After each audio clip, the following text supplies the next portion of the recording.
What actually counts as a crusade? Well, depends on who you ask. The only thing universally agreed upon is that they resulted in centuries of bloodshed and countless dead. Whatever you think happened and why, it was worse. Come on! We need soldiers in the Holy Land! The Crusades are often described as a Christian attempt to take back the Holy Land, but in reality, not so much. Jerusalem fell to Arab armies around 638. The First Crusade set off in 1095, so the Christian holy sites in the Levant had been under Muslim control for generations. What changed was the rise of the Seljuk Turks, a former steppe tribe that had adopted Islam and, perhaps more to the point, beaten the absolute snot out of the Byzantine army at the Battle of Manzikert in 1071. When the Seljuks began gobbling up the eastern Mediterranean coast, including Jerusalem, the Byzantines found an angle they could pitch to Western European powers for help against the Seljuks. Lead the multitudes on crusade to free the city that was hallowed by the footsteps of our Lord. Pope Urban II dug this argument. From his point of view, the retaking of Christian holy sites was a religious duty, and if the papacy organized the whole thing, it was bound to add to their already significant clout factor. You see, Urban wanted to consolidate his position against his political rival, the Holy Roman Emperor, and against the Eastern Orthodox Church, which had split from Rome in 1054. If the Pope brought Jerusalem back under Christian control, Urban and his successors could claim to have the boss of all bosses, God, on their side. Sound the trumpet! The crusade goes forward! For a certain kind of man, heading off on a crusade was way more fun than staying home and, working. Even if the job they were avoiding was king, some men preferred to noodle around the Near East, killing people, to staying at home and governing. Louis IX went off on a crusade twice. The first time he had to scurry home after his mother, who'd been running things in his absence, came down with a case of being dead. The second time, he himself died after invading Tunisia at the old for the time age of 55. Fortunately, his son was a capable Philip III. Unfortunately, Philip was with him in Africa and had to skedaddle home to Paris as soon as his father kicked it. While France avoided major calamity during these empty throne stretches, it was largely due to luck. England was less fortunate. On his way home from the Crusade in 1192, Richard the Lionhearted, King of England and one of the most powerful nobles of France to boot, was shipwrecked and decided to travel home over land. Mistake. The Duke of Austria caught him and handed him over to the Holy Roman Emperor, who saw dollar signs. The emperor held Richard for ransom for 150,000 silver marks, which doesn't seem like much for a king until you hear that it was 3 times the annual budget of the entire kingdom. Richard's mother, medieval Grande Dame Eleanor of Aquitaine, put the screws to the English and raised the money. Dumping all that silver into Germany was no boon for the English economy, but at least Richard didn't learn anything. He died fighting in France 5 years later. While the exact number of crusades, and thus the duration of the whole gory project, vary according to which historian you ask, they're all pretty long. Urban II preached the beginning of the First Crusade in 1095, and in 1097 the Crusaders took their first major city, Nicaea, and won their first major battle at Dorylaeum. Antioch followed in 1098, and the big prize, Jerusalem, fell to the Christians in July 1099. You can take your pick of events that are labeled the Last Crusade. Christian forces lost Jerusalem again in 1187, and the remainder of the optimistically named Kingdom of Jerusalem fell in 1291. Scuffles between Christian and Muslim powers continued, notably a brutal sack of Alexandria by the King of Cyprus in 1365. An anti-Ottoman crusade of Nicopolis failed catastrophically in 1396. Ferdinand and Isabella of Spain rebranded their conclusion of the Reconquista of the Muslims south of Iberia as another crusade, ending with the fall of Granada in 1492. So many choices. Calls for crusades and events billed as such declined in the following century. The rising Protestants didn't give a pointy hat about the Pope, and the potential riches of the Americas refocused Europe's attention in the other direction. The Middle East isn't known as an enormously productive agricultural area, and it's a problem if you want to move an army across it. Medieval armies generally lived off the land, which is a polite way of saying that they foraged and stole from anyone they encountered. But the hotter, drier Levant made this approach challenging.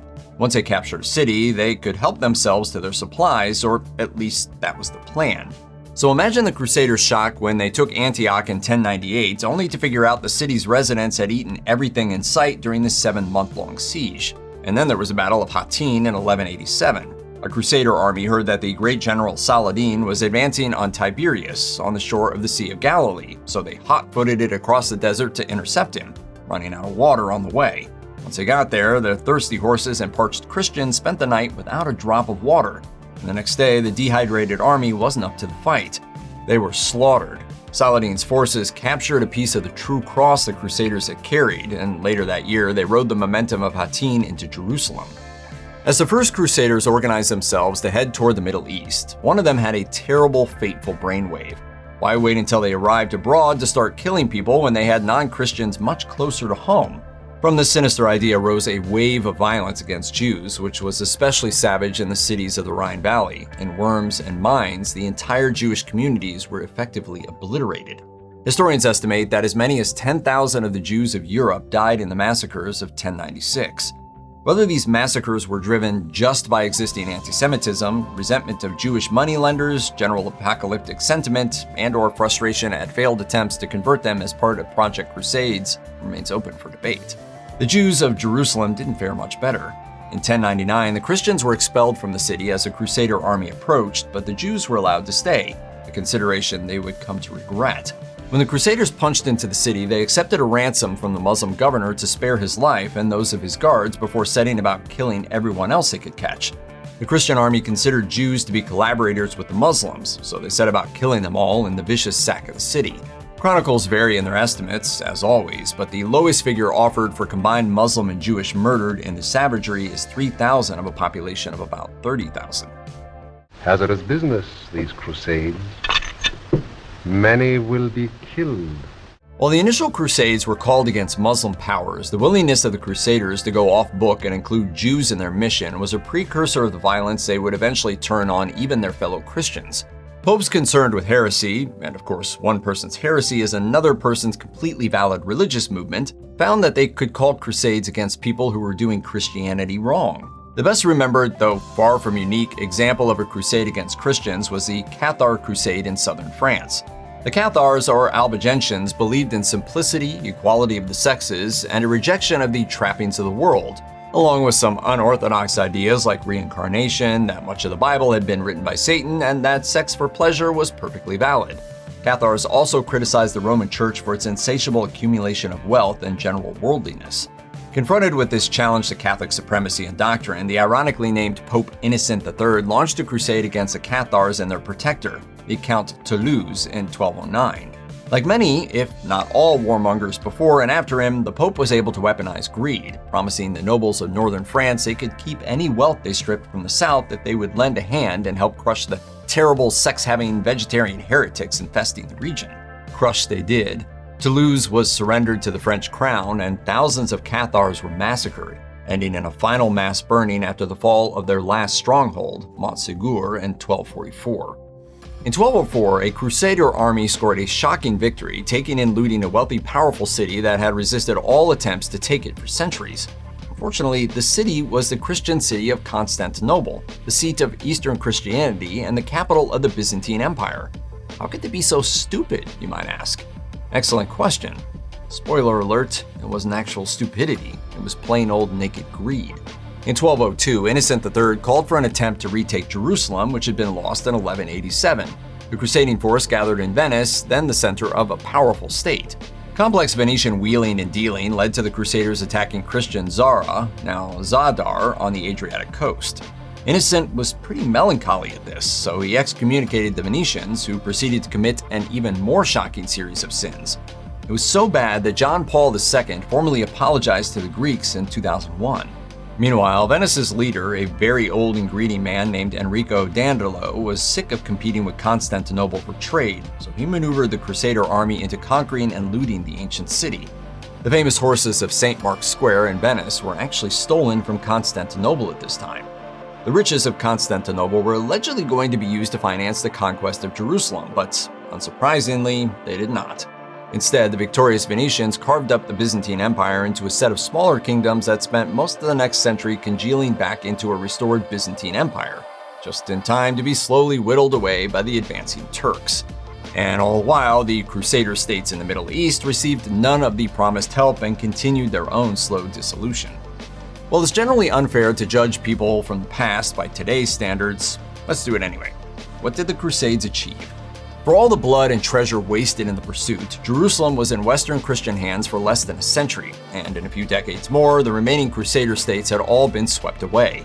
Jerusalem would remain under Muslim control until World War I, falling to the British in 1917.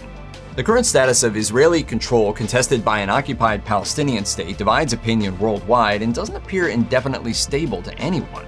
With Byzantium fatally weakened by Venice's antics in the Fourth Crusade, a dying state was in charge of Europe's southeastern edge. Before and after they took the city in 1453, the Muslim Ottomans expanded into Europe, defeating Venice, smashing Hungary, and besieging Vienna twice. Popes continued to squabble with Holy Roman emperors, and despite occasional feel-good photo ops, the Eastern and Western churches remained divided, the Crusades having failed in spectacular fashion to address the causes of the original rift. It's Jerusalem. Some historians do point to indirect cultural and practical advances from the Crusades, especially for Europe. The size of the undertakings required complicated financial maneuverings, and some Italian cities that were able to advance money and supplies became rich. Plus, apricots arrived in Europe, and there were substantial innovations in warfare and construction. Whether these were worth centuries of war depends ultimately on how much you like banks and apricots.